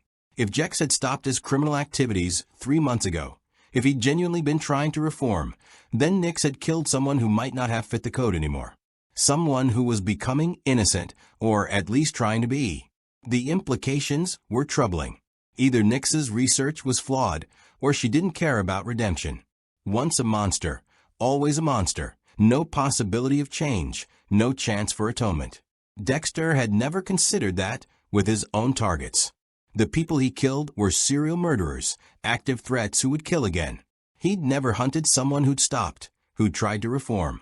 Harry's code didn't account for that scenario. "I'm going to ask you something," Dexter said carefully. "And I need you to be honest. Was Jex really going straight? Or was he just telling you that to keep you from cutting him off?" Kira's eyes welled with tears. "I don't know. I wanted to believe him. He was my family, even if we weren't the same species. Even if he'd done terrible things. I wanted to believe people could change." The question hung between them. Could they? Could someone who'd trafficked families, who'd sold children into slavery, truly reform? Or was that darkness permanent, just waiting for the right circumstances to resurface? Dexter had never believed in his own redemption. Harry had taught him to channel his darkness, not eliminate it. The dark passenger wasn't something that could be cured or healed. It was fundamental to who he was. But that didn't mean everyone was the same. Some people killed from circumstance, from desperation, from choices they later regretted. And some, like Dexter, killed because they needed to. "Go home," Dexter told Kira. "Stay there. Don't buy weapons, don't ask questions, don't go looking for revenge. I'm handling this." "How?" she demanded. "Are you going to kill them? Turn them over to the ISB?" "What?" Dexter didn't answer because he didn't know. 24 hours to decide whether to join Nix, to become partners in systematic murder across the galaxy, or to stop her, to uphold a code that might be meaningless in a universe where Imperial officers trafficked innocents, and the justice system was either corrupt or non-existent. "Trust me," he said finally, knowing it was a weak answer. Kira studied his face, then nodded slowly. 48 hours. Then, "I'm doing this my way." She left, and Dexter stood alone in the broken plaza, surrounded by the desperate and the damned of NAR Shadow's lower levels. His datapad chimed, a message from Vex. "ISB doubled the bounty. 50,000 credits. They're serious about finding this killer." 50,000 credits. Enough to establish himself properly, to build a new life in this galaxy. All he had to do was betray someone who might be the only person in this entire universe who truly understood him. Dexter returned to his room and pulled up the files on his datapad, reviewing everything he knew about Nix and her kills. The pattern was clear. Methodical selection of targets, thorough research, confirmed guilt, execution, memorialization. It was almost identical to his own process, scaled up and made theatrical. But there were discrepancies. Targets killed within days of their last known crime, suggesting Nix didn't wait to confirm patterns the way Dexter did. Victims whose guilt was documented, but whose current activities were unknown, meaning she might be punishing past crimes without confirming ongoing threat. And Jex, possibly reformed, possibly killed for crimes he'd stopped committing. that violated the spirit of Harry's code, if not the letter. The code existed to stop active threats, to remove predators who would continue killing. Punishing someone for past crimes they genuinely stopped committing was vengeance, not justice. Unless redemption was impossible. Unless the darkness, once embraced, could never be truly abandoned. Dexter thought about his own kills. If he'd stopped tomorrow, if he genuinely tried to suppress the dark passenger and live normally, would he deserve execution for his past murders? Or would the attempt at reform matter? He didn't have an answer. A knock interrupted his thoughts. Dexter opened the door, expecting Vex or Kira, but found himself facing someone entirely different. A woman in flowing robes, hood drawn low, but the fabric was different from Nyx's dark clothing. These robes were lighter, almost white in the dim corridor. She moved with fluid grace, and when she spoke, her voice carried quiet authority. "Dexter Morgan, may I come in?" Every instinct screamed danger, but Dexter stepped aside. The woman entered, and as she lowered her hood, Dexter saw features that were human but marked with wisdom beyond apparent years. Her eyes were startling, not just in color, but in the way they seemed to see through him. "My name is Sarah Vane," she said. "I'm a follower of the Force, though not Jedi or Sith. Something between. Something independent." She sat on his bunk without invitation. "I've been watching your investigation with great interest." "Seems like everyone's been watching me," Dexter said, staying near the door. "The Force shows me things," Sarah said. "Patterns in the living force. Disturbances in the cosmic balance. You're one such disturbance, Dexter. You don't belong to the Force. You exist outside it somehow. That makes you unique, dangerous, and potentially very important." "I'm just an investigator." "You're a killer," Sarah corrected gently. "As is the woman you're hunting. As are many beings in this galaxy. But you're different. You kill without the Force's influence, without drawing on light or dark. You're pure choice, pure will. That's rare. That's significant." Dexter didn't know what to say to that. The Force was supposed to bind all living things, except apparently him. An outsider in every sense. "The woman you're considering partnering with," Sarah continued. "She's touched by darkness, but not the dark side. Her murders are outside the Force's influence as well. If you join together, you'll create something this galaxy hasn't seen. Killers who operate entirely beyond the cosmic balance that governs everything else." "Is that bad?" "I don't know," Sarah admitted. "The Force doesn't show me outcomes, only possibilities. But I felt compelled to warn you. Every choice you make here ripples outward. Partner with her, and you'll change the course of countless lives. Stop her, and you'll change them differently. Walk away, and the change comes from absence instead of action." "Why tell me this?" Sarah stood, preparing to leave. "Because the Force may not guide you, but that doesn't mean you're without guidance. You have your code, your internal compass. Trust it. Don't abandon it for convenience or companionship, but don't worship it so rigidly that you can't adapt to new realities." She moved to the door, then paused. "One more thing. The dark side feeds on emotion, anger, fear, hatred. But you don't feel those things naturally, do you? You mimic them, understand them intellectually, but you don't feel. That makes you immune to one of the dark side's greatest weapons. But it also means you'll never understand why others fall to it." After she left, Dexter sat in silence, processing. 20 hours until Nyx's deadline. 20 hours to decide between 3 impossible paths. Join a killer who understood him, betray her for credits and imperial approval, or walk away from both and forge something entirely new. The dark passenger had no answer. Neither did Harry's ghost. For the first time since arriving in this galaxy, Dexter Morgan was completely, terrifyingly uncertain. Dexter spent the next 12 hours doing what he did best, research. He hacked into public databases using tools Vex had provided, cross-referenced Nyx's target list with confirmed criminal activities, and built comprehensive profiles on each of her victims. The work was familiar, comforting, even, analyzing patterns, confirming guilt, understanding motivations. What he found troubled him. 80% of Nyx's kills were justified by Harry's code standards. serial killers, slavers, traffickers who were active threats. But the remaining 20% existed in gray areas. People who'd committed crimes years ago and shown no recent activity. Individuals whose guilt was documented, but whose current status was unknown. And at least 3 cases where the evidence was circumstantial at best. Nix wasn't following Harry's code. She was following something looser, angrier, more willing to accept probability over certainty.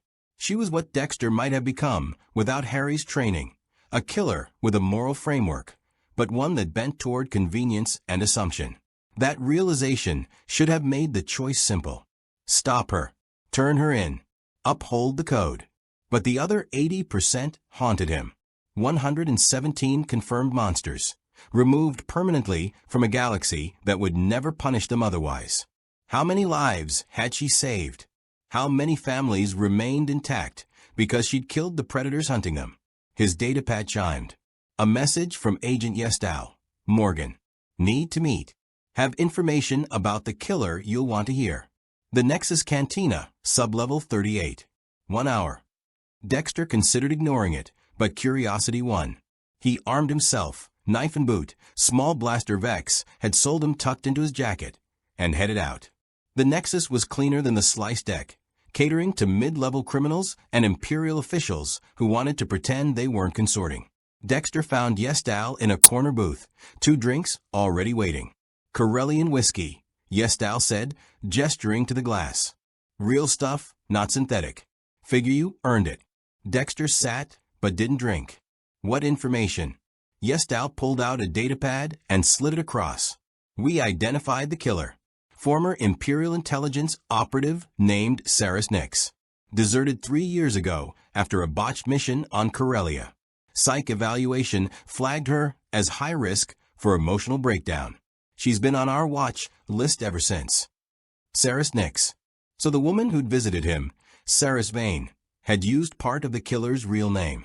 Either a strange coincidence or a deliberate message. Dexter filed it away. Why are you telling me this? Dexter asked. Because I think you've made contact, Yestal said bluntly. Your investigation's been too focused, too specific. You found things in days that our analysts missed in weeks. Either you're the best forensic investigator in the galaxy, or you've been getting help from someone who knows these crime scenes intimately. Dexter kept his expression neutral. That's quite an accusation. Not an accusation. An observation. Yestal leaned forward. Here's what I think happened. You started investigating, Nix noticed, and she reached out. Maybe left you a message, maybe contacted you directly. She's smart enough to recognize talent, and you're exactly the kind of person who'd interest her. Someone who understands criminal psychology, someone who can read her work. Too close. Yestal was too close to the truth. And if she did contact me, Dexter asked carefully, then you're in a unique position to help us bring her in. Yestal's voice dropped. The bounty's 50,000 credits, Morgan. But I'm authorized to offer more. 100,000 if you deliver her alive. Full Imperial protection, citizenship, and a position with ISB forensics if you want it. You'd be set for life. 100,000 credits. More money than Dexter had ever possessed. Financial security in a galaxy where he had nothing. And a chance to work in forensics again. To use his skills legitimately while still having access to information about predators who needed hunting. It was everything he'd had on Earth, transplanted to a new galaxy. Stability, cover, purpose. All he had to do was betray the only person here who understood what he was. She's dangerous, Dexter said. If I've made contact, approaching her to set up capture could get me killed. That's why we'd support you. Surveillance, backup, extraction if things go wrong. Yestal pushed the datapad closer. Read the file. Nix is good, but she's not infallible. She has patterns, habits, preferences. We've been building a psychological profile. With your forensic expertise and our resources, we could end this. Dexter took the datapad and scrolled through the file. It was comprehensive. Nix's service record, mission history, psych evaluations, known associates. The evaluation noted emotional detachment consistent with sociopathic tendencies and high capacity for compartmentalized violence. They were describing him as much as her. One section caught his attention. Subject shows signs of trauma-induced moral restructuring following the Corellia incident. Previous evaluations showed no ethical concerns regarding assigned targets. Post-incident, subject began questioning orders and expressing guilt over civilian casualties. Recommend immediate psychological intervention. Nix hadn't always been a vigilante. She'd been a loyal Imperial operative who killed without question. Something had changed her, broken her, forced her to reconstruct her morality from pieces of trauma and guilt. Dexter understood that. Harry had done the same thing, taking a child who'd witnessed his mother's brutal murder and rebuilding him into something that could function in society. The code was Dexter's moral restructuring, his trauma-induced framework for channeling darkness into something almost resembling purpose. "I need to think about this," Dexter said, pushing the datapad back. "You have 8 hours," Yestal said. "After that, we're moving forward with or without you. We've got leads, surveillance, assets deploying. If you're going to help us, I need confirmation tonight." Dexter left the cantina with his mind churning. 8 hours until the ISB acted. 12 hours until Nix's deadline. Multiple paths, all leading to different versions of himself. Path 1. Join Nix. Become a killer operating across the galaxy, hunting monsters without oversight or restraint. The dark passenger would feast, but without the structure Harry provided. How long before he became the monster himself? Path 2. Betray Nix to the ISB. Take the credits, the position, the security. Return to a version of his Miami life, working in forensics, while secretly hunting. But could he trust the Empire? Would they really let him operate independently? Or would he become another tool for Imperial violence? Path 3. Walk away from both. Refuse Nix's partnership. Refuse the ISB's offer. Forge his own path in this galaxy, following Harry's code without compromise or corruption. But that meant poverty, obscurity, and hunting alone in a universe vast beyond comprehension. He returned to his room to find Vex waiting in the corridor, looking uncharacteristically serious. "We need to talk," Vex said. Inside. Once the door was closed, Vex pulled out a scrambler device and activated it. "This'll keep us off Imperial surveillance for about 10 minutes. After that, they'll detect the interference." "What's going on?" "The ISB is planning a raid," Vex said. "Sublevel 62, Section Gamma 7. They think that's where Nix is hiding. They're mobilizing stormtroopers, bringing in heavy weapons, the whole operation. They move at midnight, the same location where Dexter had met Nix. Either the ISB had been surveilling him all along, or they tracked her independently. Either way, the trap was closing." "How do you know this?" Dexter asked. "Because I have contacts in Imperial logistics who owe me favors. And because I've been watching you, Morgan. I know you met with her. I know she offered you partnership. And I know you're about 3 hours from making a decision that'll define the rest of your life in this galaxy." Vex sat on the bunk heavily. "I'm going to tell you something I don't tell most people. Before I was a smuggler, I was a soldier. Republic Grand Army during the Clone Wars. I fought alongside Jedi, believed in the cause, thought we were making the galaxy better." His voice turned bitter. Then came Order 66. The clones, men I'd served with, trusted with my life, turned on the Jedi and massacred them. The Republic became the Empire overnight, and suddenly everything I'd fought for was ashes. He looked up at Dexter. "I tell you this because I understand moral complexity. I understand that sometimes the system is so broken that working within it means complicity. But I also understand that becoming a monster to fight monsters just creates more monsters. There has to be another way." "What way?" Dexter asked. "The one you're not seeing, because you're too busy analyzing binary choices." Vex stood. "You don't have to join her or betray her, Morgan. You can warn her, give her a chance to escape. And then you can decide, separate from Imperial pressure or her recruitment, what kind of person you want to be in this galaxy." It was so simple it was almost insulting. But it was also right. Warn Nix. Let her escape the trap. remove the immediate crisis, and buy time to make a real choice, not one forced by deadlines and pressure. The raid is at midnight, Vex said, deactivating the scrambler. You've got 2 hours to decide what to do with that information. But whatever you choose, make sure it's your choice. Not the Empire's, not Nyx's, not even your dead father's code. Yours. After Vex left, Dexter sat in darkness, thinking. Harry's code had guided him for 20 years. But Harry had built that code for Earth, for Miami, for a specific set of circumstances. Did it still apply here, in a galaxy where the government was fascist, justice was a joke, and Force users could read minds? The dark passenger stirred, not with hunger, but with something else. Something that might have been clarity. You've been following Harry's code, it whispered. Asterisk, but Harry's dead. And you're not on Earth anymore. Maybe it's time for Dexter's code. Your own rules. Your own purpose, asterisk. Dexter made his decision. Sublevel 62 at 11:30 p.m. station time was exactly as dark and desolate as it had been during their first meeting. Dexter moved through the shadows with practiced efficiency, his senses alert for Imperial surveillance. He'd spotted 2 observer droids on his way down, small, hovering spheres that transmitted real-time footage back to ISB command. They were monitoring the approaches to Section Gamma 7, waiting for Nyx to appear. Dexter had taken a different route, one that avoided their sight lines. Vex information had included patrol patterns and surveillance blind spots. The ISB was good, but they were planning for a single target, not anticipating someone warning that target. He reached the old water processing facility and moved inside carefully. The machinery groaned softly in the darkness, and somewhere water dripped with rhythmic persistence.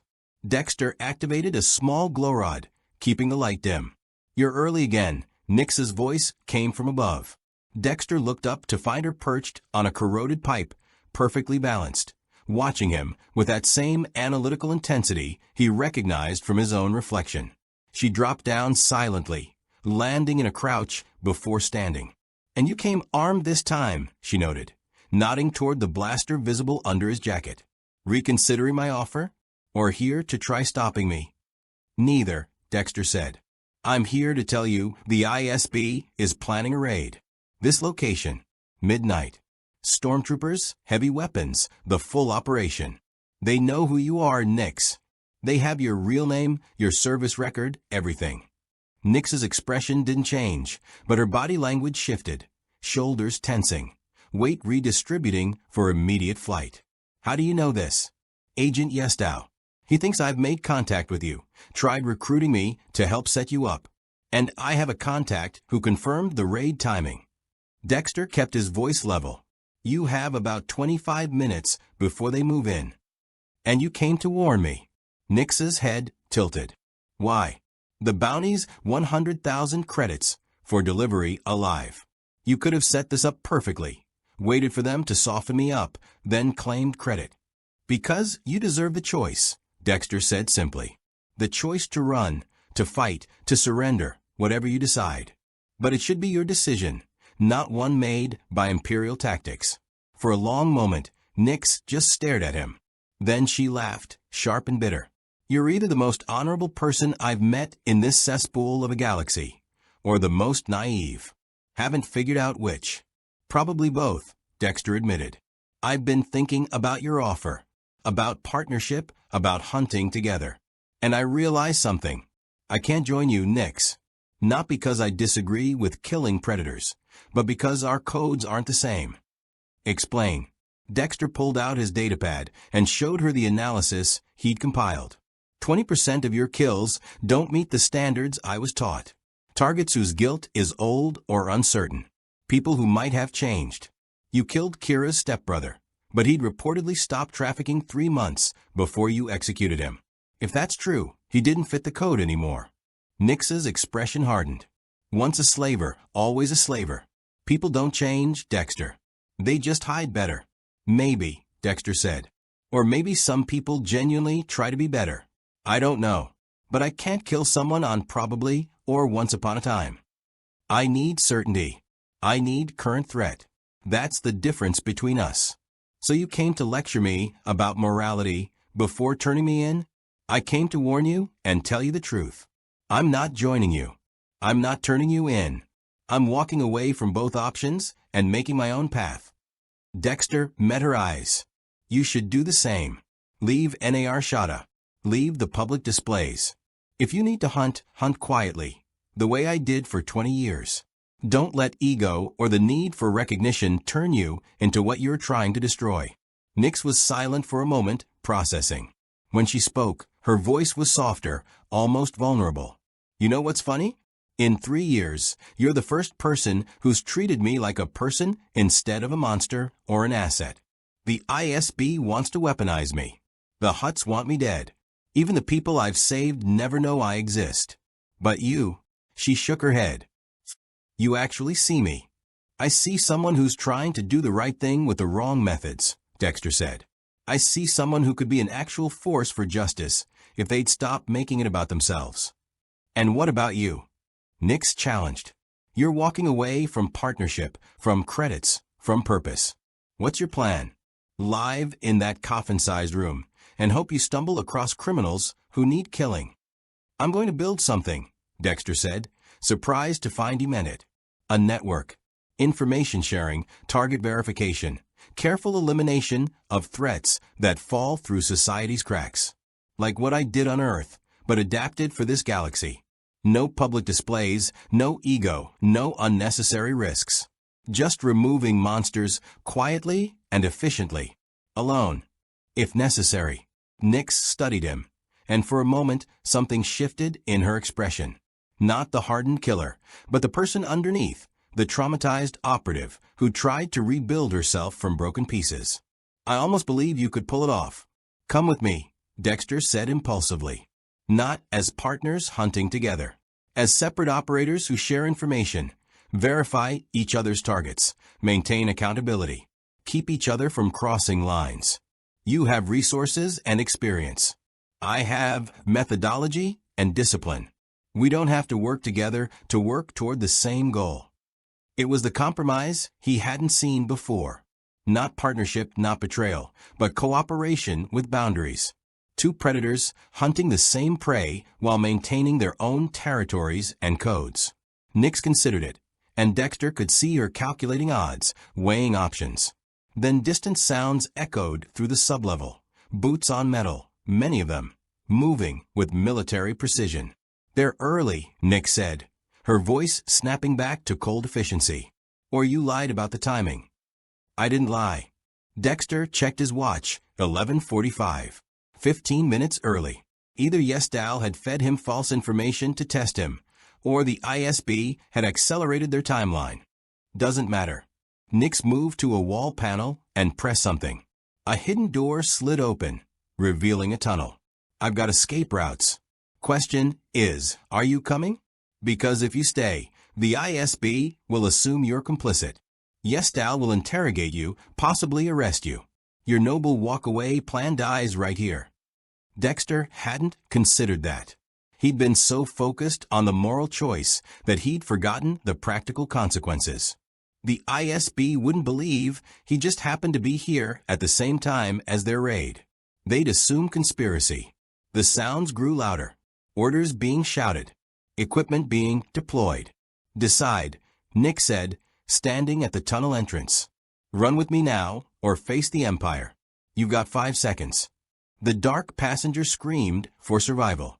Harry's ghost whispered caution. But Dexter's own voice, his actual voice, not the code or the compulsion, knew the truth. He'd already made his choice the moment he came to warn her. Dexter ran for the tunnel. Nyx sealed the door behind them as the first stormtroopers burst into the facility. They raced through darkness, Nyx leading with confidence born from preparation. The tunnel branched multiple times, but she never hesitated, taking turns that led deeper into NAR Shada's forgotten infrastructure. Behind them, explosions echoed. The ISB breaching the facility, finding it empty, realizing their target had escaped. They emerged 20 minutes later in sublevel 71, so deep that even emergency lighting was absent. Nyx activated a glow stick, revealing a small chamber she'd clearly prepared as a safe house. supplies, weapons, medical equipment, and most importantly, false identification documents.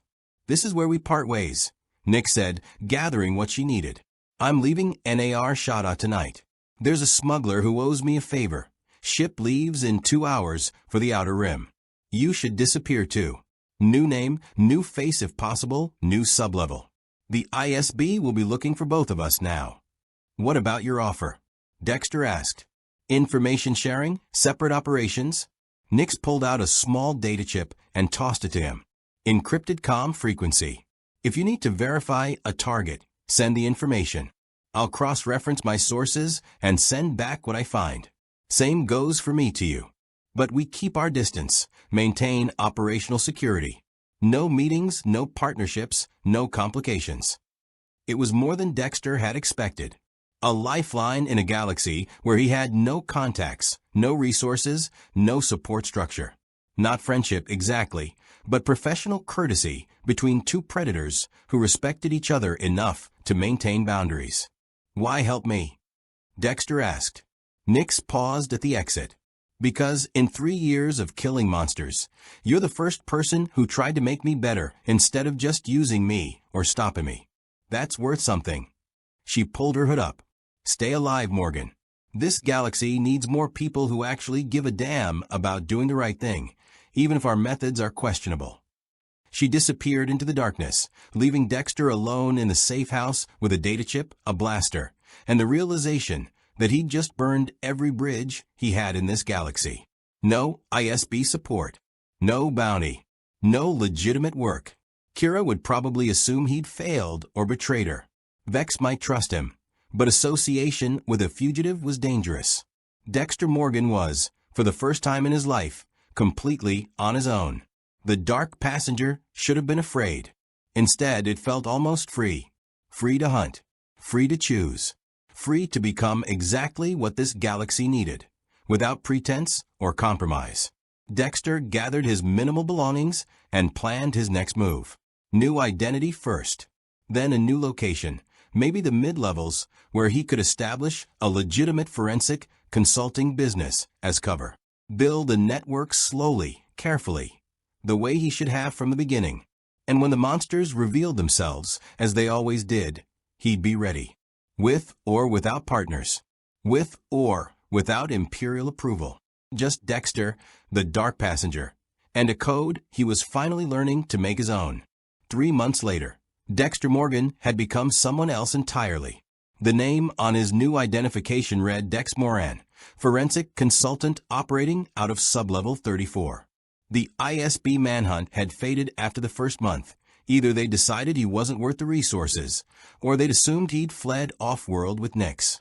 Either way, his new identity held, and he'd built something unexpected in the shadows of NAR Shada.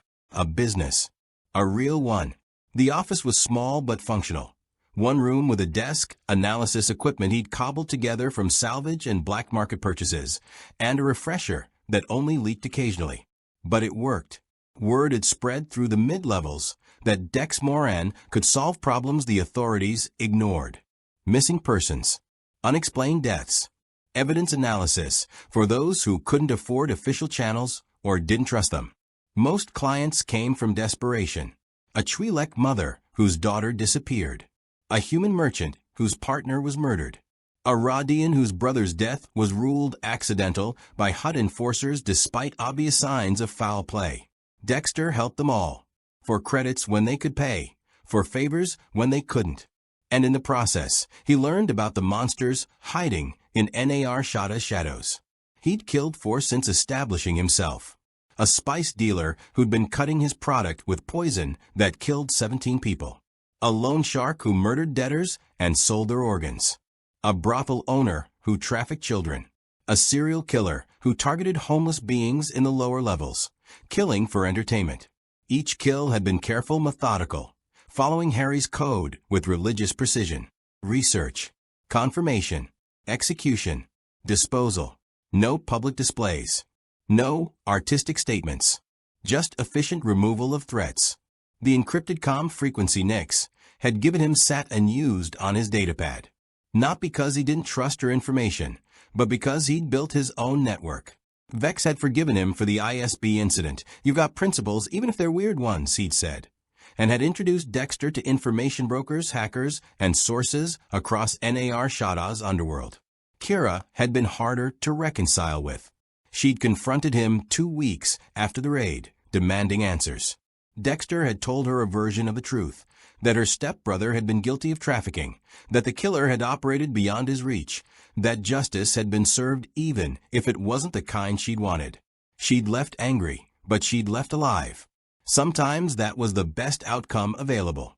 Now Dexter sat in his office, analyzing blood samples from a case involving a murdered Quarren dockworker, when his datapad chimed with an unknown frequency. Not Nix's encrypted channel, but something else. Sophisticated, routing through multiple relays to hide its origin. He accepted the transmission cautiously. A holographic figure appeared, small, cloaked, features obscured. But the voice was familiar. "Dexter Morgan," Sarah's vein said. Or should I say Dex Moran? The Force works in mysterious ways. I told you your choices would ripple outward. I'm here to show you how. What do you want? Dexter asked warily.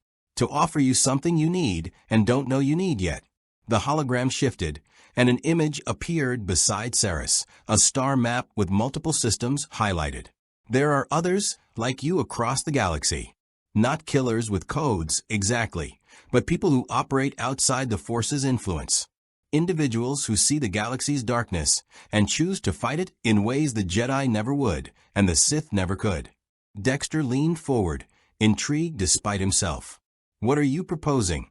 A network, not an organization. Those breed bureaucracy and corruption. But a loose affiliation of independent operators who share information, verify targets, and maintain accountability. You've already started building this on NAR Shada. I'm suggesting you think bigger. It was exactly what he proposed to Nix, scaled up across the galaxy. Multiple hunters, each following their own code, but connected through shared purpose and mutual verification. The idea had merit and massive risk. Why me? Dexter asked. I'm nobody, a forensic analyst who got lucky with a new identity. You're someone who chose principle over profit, survival over security, and your own moral compass over external authority. That's rare, Dexter. Rare enough that the Force itself notices, even if it can't touch you. Saris's hologram seemed to study him. I can connect you with 3 individuals who'd be interested. A bounty hunter on Ord Mantell, who only takes contracts against confirmed predators. A former Imperial interrogator on Corellia, who's been hunting corrupt officers. And a Mandalorian on Concord Dawn, who's been eliminating slavers from his sector. 3 hunters. 3 different backgrounds and methods. But potentially 3 people who understood what Dexter understood. That sometimes justice required working outside the system. That sometimes the only answer to monsters was monsters with codes. What's your stake in this? Dexter asked. You're not building this network out of charity. The Force is out of balance, Saris said simply. The Jedi are gone. The Sith are ascendant. The Emperor rules through fear and tyranny. But the Force itself doesn't care about politics or governments. It cares about balance. You and people like you. You exist outside the Force, but affect it through your actions. Your wild cards, unpredictable elements that could tip the scales. You want to weaponize us. I want to enable you, Saris corrected. To give you resources, information, and connections so you can do what you're already doing, but more effectively. Kill the predators, save the innocent. Maintain whatever code you follow. I don't care about your methods or motivations. I care about the result, a galaxy slightly less dark than it would be otherwise. Dexter considered this. It was everything he'd been building toward without realizing it. A way to operate on a galactic scale while maintaining independence. A way to have impact beyond NAR Shada's grimy levels. But it was also exposure, risk. The more people involved, the more chances for betrayal, discovery, corruption. I need to think about this, Dexter said. Take your time. But not too much. The galaxy is getting darker, Dexter. The Emperor is building something terrible. Rumors speak of a weapon that can destroy entire planets. The rebellion is growing. which means the Empire is cracking down harder. In times of chaos, predators thrive. They'll need hunting. Ceres's hologram began to fade. I'll contact you in 1 week. If you're interested, I'll arrange a meeting with the others. If not, you continue as you are. Either way, may the Force be with you, or whatever equivalent guide someone like you. The transmission ended, leaving Dexter alone with his thoughts. A network of hunters, operating across the galaxy, each following their own code, but connected through shared purpose. It was ambitious, dangerous, and exactly the kind of thing Harry would have warned him against. But Harry wasn't here, and Dexter had learned something in these 3 months of independence. Harry's code was a foundation, not a prison. It could be adapted, expanded, evolved to fit new circumstances. His datapad chimed again, this time Nyx's encrypted frequency. He opened it to find a simple message. Target verified. Hut Enforcer, 12 confirmed kills of innocents. Operating sublevel 49, Sector Delta. Recommend immediate action. N*****. She'd kept her word. Separate operations, but shared information. Professional courtesy between predators. Dexter pulled up the details Nyx had sent. The Enforcer's pattern was clear, his guilt undeniable. This was exactly the kind of monster Harry's code was designed to eliminate. He gathered his tools, knife, blaster, plastic sheeting, zip ties, sedatives he'd acquired through Vex contacts. The kill room would be a cargo container in the industrial sector, one he'd prepared weeks ago for exactly this purpose. The disposal would be via the moon's waste processing system, bodies recycled into base components and scattered across NAR Shada's output streams. Efficient, untraceable, justice delivered quietly. As Dexter prepared for the hunt, he realized something profound had shifted. He wasn't just surviving anymore. He wasn't just following someone else's code. He was building something new, a life, a purpose, a version of himself that existed independently of Earth, of Miami, of the masks he'd worn for decades. Dexter Morgan had always been a killer, pretending to be human. But Dex Moran, forensic consultant and quiet hunter of NAR Shada's worst, was something different, something honest, something that felt almost like authenticity. The dark passenger purred with satisfaction as Dexter left his office and descended into the lower levels. Tonight, another monster would die. Tomorrow, he'd consider Ceres's offer. Next week, maybe he'd reach out to those other hunters, build connections across the stars. But right now, in this moment, Dexter had everything he needed. A target who deserved it, a code that defined him, and the freedom to be exactly what he was without apology or pretense. In a galaxy far, far away, in the neon-soaked shadows of NAR Shada's endless levels, a predator hunted. Not for pleasure, not for glory, but because some darkness served the light by consuming greater darkness. And for the first time in his life, Dexter Morgan, Dex Moran, was exactly where he belonged. The legend of Dex Moran spread slowly through NAR Shada's underworld. Criminals whispered about the analyst who knew too much, who could read blood like poetry and predict their moves with unsettling accuracy. Some said he was force-sensitive. Others claimed he was an imperial plant. A few suspected the truth, that he was something altogether stranger, a hunter from beyond the stars who'd found purpose in their galaxy shadows.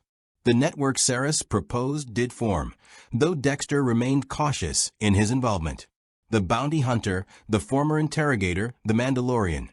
Each brought their own codes, their own methods, their own darkness channeled toward eliminating predators. They shared information, but maintained independence, connected by purpose rather than hierarchy. Nyx disappeared into the outer rim, though her encrypted messages arrived occasionally with verified targets and intelligence. Whether she'd changed her methods or simply grown more careful, Dexter never knew. But the partnership, distant, professional, bounded by mutual respect, endured. And Dexter? He continued his work, consulting by day, hunting by night, building a life that was strange and violent and somehow more honest than anything he'd known on Earth. The Force might not touch him, But he touched it through his actions, creating ripples in the cosmic balance that even Force users couldn't predict. In the end, Dexter Morgan had asked what if he entered the Star Wars universe. The answer turned out to be both simpler and more complex than anyone could have imagined. He became exactly what he'd always been, but without the masks, without the lies, without the pretense of humanity he'd never truly possessed. A monster who hunted monsters. A killer who followed a code. A ghost who walked among aliens and found, against all odds, something resembling home. The galaxy would never know his real name or understand his true nature. But the monsters he hunted would remember the analyst who saw through their masks. And in the shadows of 1,000 worlds, predators would learn to fear the man with the cold eyes and careful hands who treated murder like science and justice like art. May the Force be with you, the saying went.